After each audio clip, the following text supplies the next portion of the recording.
Today we've got 5 simple strategies to help you reduce back pain and muscle stiffness in both the lower back and also down in the legs as well. We're going to be covering the first 3 of these, which target the specific source of the problem, and then the latter 2 are really there to provide you more long-lasting strategies and relief. And if you can combine them all together, you're going to have some really good results for the long term.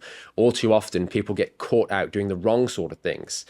Exercises and stretches that fundamentally do not help resolve the underlying cause of the lower back pain, chasing symptomatic relief at the expense of long-term recovery.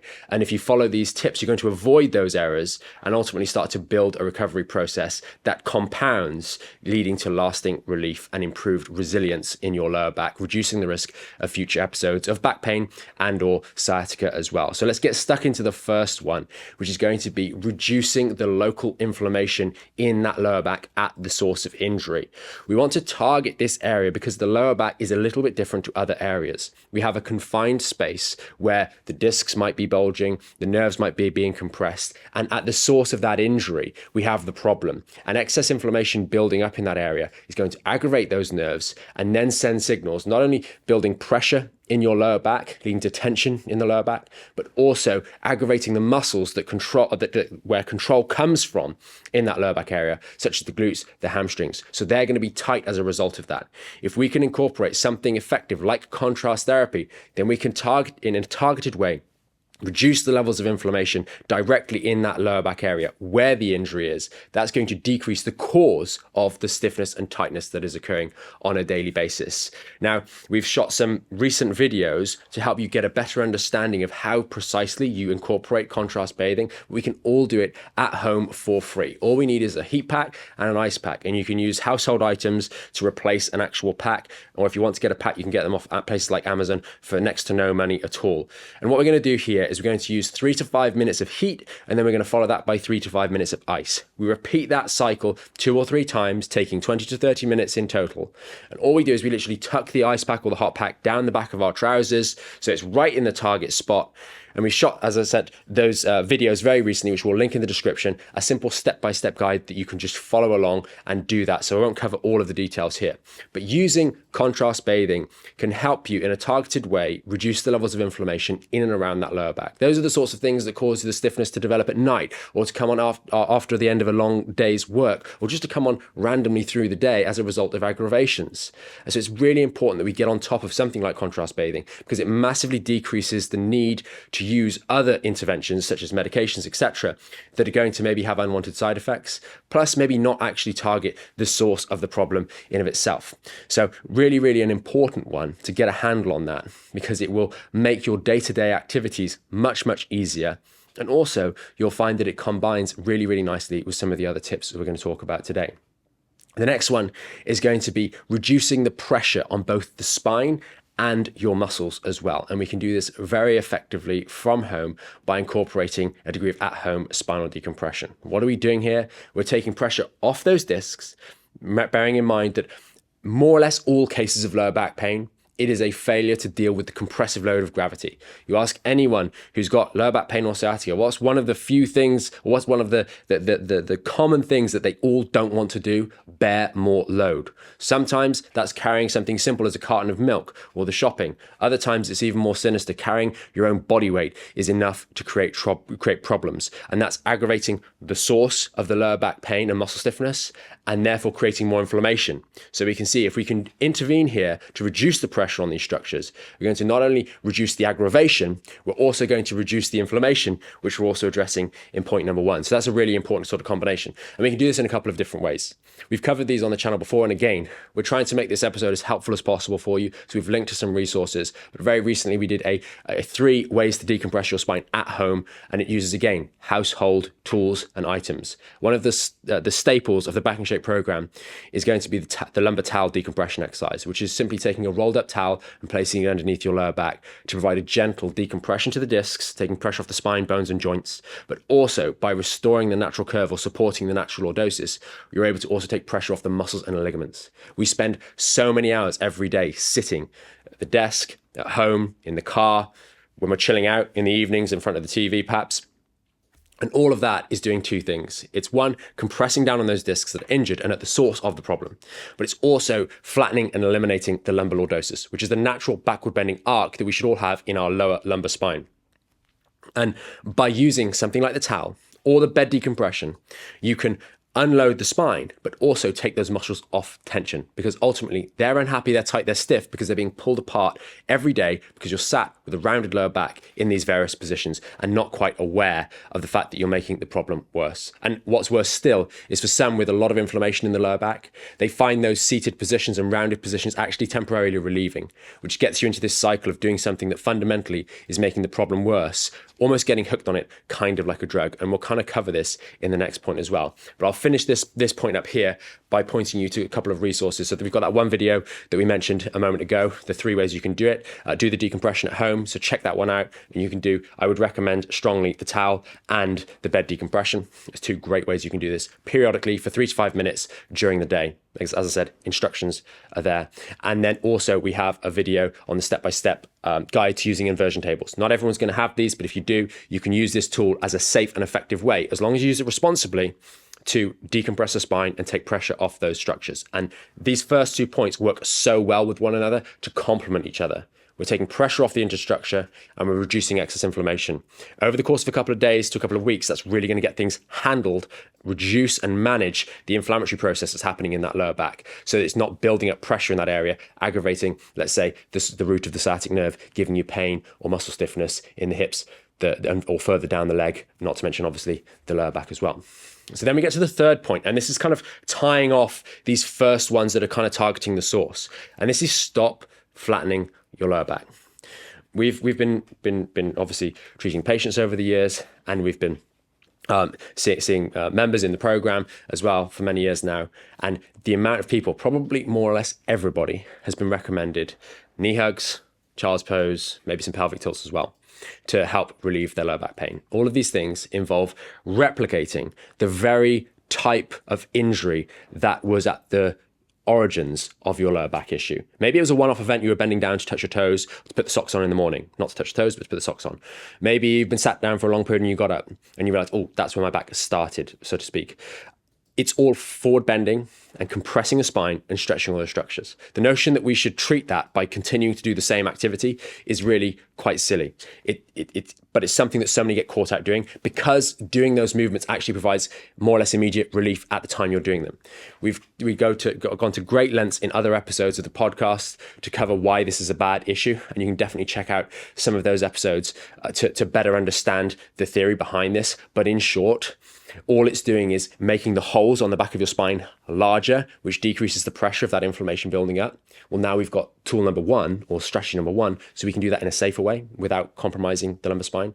And in the process of rounding that lower back, we pull apart even further the ligaments that are trying to knit back together and heal to support the natural backward bending curve, not forward bending. And we compress the discs when we do these flattening exercises. So some simple exercises that you might have done before. We've got the knee hugs, we've got the child's pose. Many of you who've tried doing sort of back-friendly Pilates or yoga classes will frequently be instructed to deliver a pelvic tuck or pelvic tilt before you do certain movements to help you engage the core. These are all erroneous practices. Lifting with a rounded lower back is a no-brainer. Most people know that. But we still, in spite of knowing that, catch ourselves from time to time, if we really think about it, lifting with a rounded lower back. So we have to start to be more conscientious. It's all well and good doing points 1 and 2 that we've covered, but if we're not doing point 3 and eliminating the bad, we're going to drive ourselves in circles, taking 2 steps forwards and then 2 single steps back. So we have to make sure that we eliminate the bad things starting today. You find that you combine these first 3 together immediately, you're going to immediately get a decrease in the frequency of aggravation of your lower back. Yes, it's going to take a bit of reflection, take a bit of discipline to specifically deliver on point number 3, stopping the flattening, and it's going to take a bit of time. But the more you do it, the better you're going to be. So now we move into points number 4 and 5. And these 2 are really about building resilience for the long term. These are reinforcing the recovery process and really making sure that the risk of re-injury with regards to your back pain is decreasing as each week and month goes by.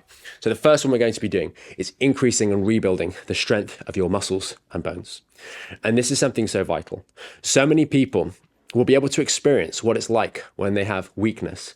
And maybe you can relate to going on some roller skates, as I used in the article example. You've been on roller skates for the first time. What happens? Everything tightens up. Why does it tighten up? Because you've got a degree of mobility that your muscles and competence is not happy to deal with. So you stiffen up.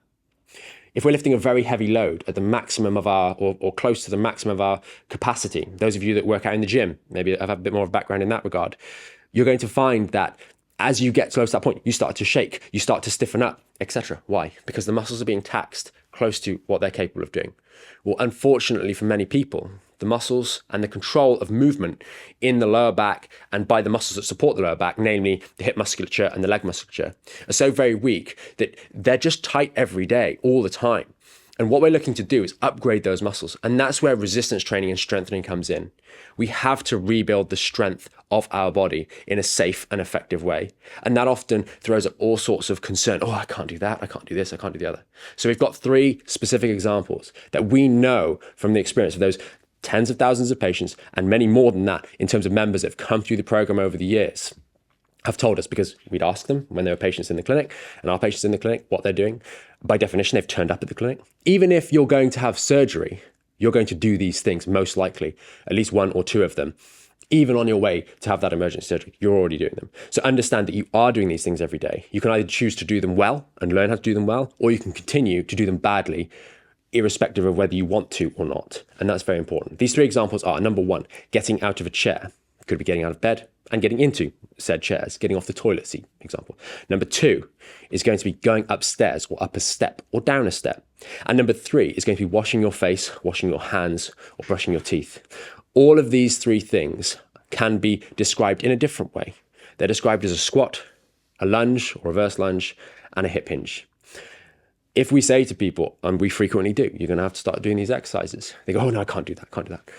Even in some instances, while I'm on the phone to them or in practice, while they've done them, I've been on calls at times when someone said, oh, I can't do squats, and they've maybe gotten up and down out of the chair holding their iPad or iPhone while I've been doing the consultation. I can see, well, you're perfectly happy to do the squat while we're on the call, so why are we so worried about doing an actual squat? This is really important that we have this light bulb moment. And as soon as you say that, they go, oh yeah, that really makes sense. But we're caught in this irrational state of fear. And it's not irrational because we've tried so many things before and they haven't worked. So we're naturally very, very cautious. But the moment we get that light bulb, we actually know I need to start strengthening because I'm doing these movements every day. I'm doing them badly and I can do them better. You will immediately get improvement. And this is the two-factor benefit of starting to do strengthening. Number 1, you immediately start to make improvements in your technique. You realize the limits of your technique. Maybe you can only squat halfway down. Maybe, like many people that we've seen over the years, you can only squat a quarter of the way down before form starts to fail, before your legs become too weak to hold your back supported, before your core starts to fail in supporting the lumbar spine. So that's your safe zone. So you've got to start to be aware of your safe zone and when you're outside of that safe zone, because those are the things that are aggravating your back every day. So that's one benefit. We immediately become more technically sound when we are getting in and out of a chair, going up and down the stairs, brushing our teeth or washing our face with those movements. But then there's the additional benefit. As we steadily start to add resistance and load over the course of time, weeks turn into months, months turn into years, and we get stronger and stronger and more resilient. Now, in terms of improving the symptoms, it doesn't take years, but if we continue this process, we reduce our risk as the months and years go by of relapses, of forces being present in our daily life that overstrain our lower back and cause a re-aggravation or a re-injury of that lower back. So it's so important that we do this strengthening process for not only the short term, because we can make immediate technical improvement to everything we're doing on a daily basis or movements that have a significant impact on our daily basis, but we can also build resilience for the long term. And then the final one, hopefully this is going to be really helpful for you, is using a massage gun. Now massage guns are out there. We've got 2 of the brands that we always endorse are going to be the Hyperice, which and the Therabody or the Therabody's Theragun. Those are, in our opinion, in our experience, the market leaders, so to speak, in the space. But nowadays, even those brands have very affordable models. And if you can go on Amazon and search for massage guns, you'll find a myriad of different devices, a variety of different devices that are all under £100 or $100. You can get one of these tools and they can help you in 2 key ways, which I'll cover in a moment. But we also have shot very recently, which we'll link again in the description, 2 videos, one for the lower body, which is obviously much more relevant to why you're here today watching this video, So you can use the gun with safety, knowing that you're using it in the right way on the right muscles to help reduce immediately the stiffness in the muscles, both in the legs and in the lower back. And that combination is going to help reduce your lower back stiffness and discomfort and pain for the short to medium and long term. We can then also use them through those routines to improve the health of our muscles as we get stronger. So this is kind of that two-pronged benefit with using massage guns. It's a great aid because for those of you that have sciatic symptoms or pain into the leg or stiffness in these areas, as you're using the massage gun and it's improving circulation, we're not having to use stretching or forward bending stretching to alleviate the feelings of tension in these muscles. Because that's not what they want. They actually want something more akin to what the effect that we get from the massage gun, getting exchange of nutrients, increasing blood flow to them because they've been stuck, pulled apart all day. When we stand up nice and tall and we do the massage gun on our lower back, for example, or on our glutes, it improves the circulation to those tissues, helps them function more effectively, and it feels nice while you're doing it. So you have a pain-free, side effect-free way of intervening in the muscles and immediately reducing stiffness.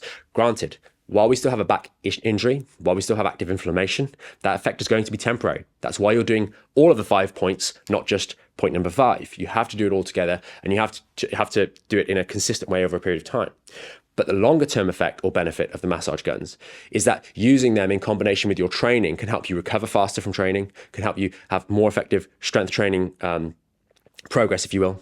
Some people find them very helpful. They struggle maybe to activate their glutes, or they struggle to feel the exercises in certain areas. And actually by waking those areas up, by doing a bit of work with a massage gun beforehand, can really help the way in which they feel that muscle working in the workout, kind of like a targeted specific muscle warm-up. Because you will feel after you've done a bit of vibration work on the muscles or massage work on these muscles using these guns, you will feel they're a little bit warmer, sometimes a little bit tingly.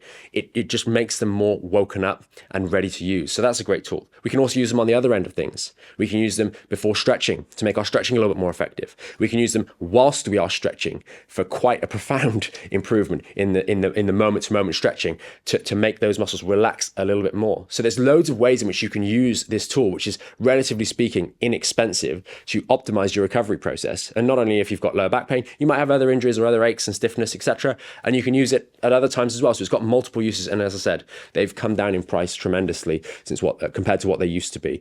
I always remember buying our first one, or the first proper one that we got, the Hyperice Raptor, which was an awesome device. We still got it, absolutely great, but it was $3,000 at the time, and we didn't benefit on the exchange rate, so it was £3,000. So very expensive, but they work, and that's the big thing. And you don't have to spend a fraction of that nowadays to get similar sorts of benefits. Admittedly, we were using it clinically, so we needed a bit more of a robust device, but you guys don't need that at home. And on the topic of a robust device, the one thing I would say with vibration guns or massage guns is try not to overdo it. In those videos, we're doing a relatively short routine, relatively frequently during the day. We could do it a couple times a day if we want, to intervene in the musculature. Doing a bit too much or pressing too hard is a problem with massage guns because you just don't need that. And sometimes when we are doing a very, very deep massage, we're pressing too much, we create a little bit of stiffness and soreness, which is fine in an athlete who's looking to recover from a workout generally. But some of you with more acute back pain, you're a bit more early on in the stages of recovery from lower back pain. You're going to find that momentary reaction to too deeper application of the massage gun will aggravate your lower back pain or sciatica a little bit. So you want to try and steer clear of doing that. So stick to the shorter durations when we're using these and do them a little bit more regularly. Don't try and pummel the living daylights out of your legs or your back, because it will result in a little bit of rebound stiffness, so to speak, maybe the day later or later on in the day, even though it will feel very nice at the time. And those that are particularly vulnerable of this are those with sciatic type symptoms, particularly in the hips or in the thighs or in the calf, because it can feel so very relieving to finally get a bit of relief of that normal burning pain that might be there in the leg. So just watch out, a little word of warning. So that kind of wraps up today's episode. I do hope it's been helpful. Remember, these are strategies that need to be employed together in order to provide a more robust approach to dealing with that stiffness that's happening in the back pain, in the lower back, and causing that back pain. Ultimately, stiffness in the muscles in the legs make the back worse, and we want to try and manage that effectively. If you combine these tips, you're going to do that well. If you need any more help with this, we've obviously got the comment section here. Ask any questions if anything wasn't quite clear. I do hope it has been a useful episode, and do feel free to share this with anyone else who you think might benefit. And finally, as always, there's 3 ways we can help you. Number 1, we've got the podcast episodes on the YouTube channel. Those are videos just like this, and some of the videos I've linked to here to try and help you from home for free. Please feel free to share those. They're there to help as many people as possible improve their understanding of their back pain, help them avoid errors, and ultimately move forwards to getting proper relief rather than getting stuck in the cycle of ongoing pain year after year, month after month, day after day. We've also obviously got the program and the membership to the Back in Shape program, and that's there to give you a structured approach to allow you to effectively follow a plan, have support from the team to make sure that you can fix it in the most effective way, with the reassurance knowing that we're only, a comment away, we're only a message away inside the group and on the weekly live coaching calls. And of course, we also have the opportunity for you to come and visit us either in person or virtually here at the premises and get the treatment or consultation to help you maybe review x-rays, review imaging, or just better understand your body specifically and how your body can recover moving forwards for the long term. So if you stayed this far to the end of the video, thanks so much for watching us. Hopefully it has been helpful, and we look forward to seeing you in the next video.